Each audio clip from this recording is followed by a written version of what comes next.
Anong nilabas na kamandag? Oh! Ganito. Hindi siya naubusan ng kamandag, no?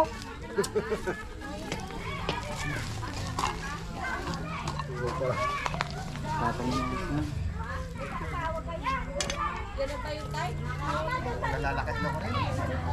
Magdarap pa po tayo. Maganda po at nakahuli pa po tayo ng ganyang kalaki. Pero titignan pa natin, baka may asawa, baka asawa may nakita uro.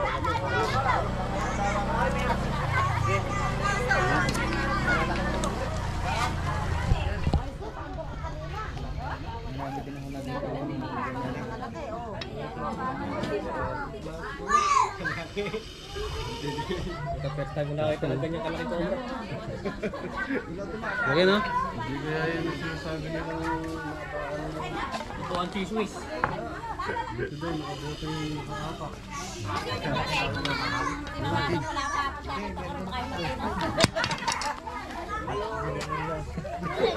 Kinamay lang. Nagbabata.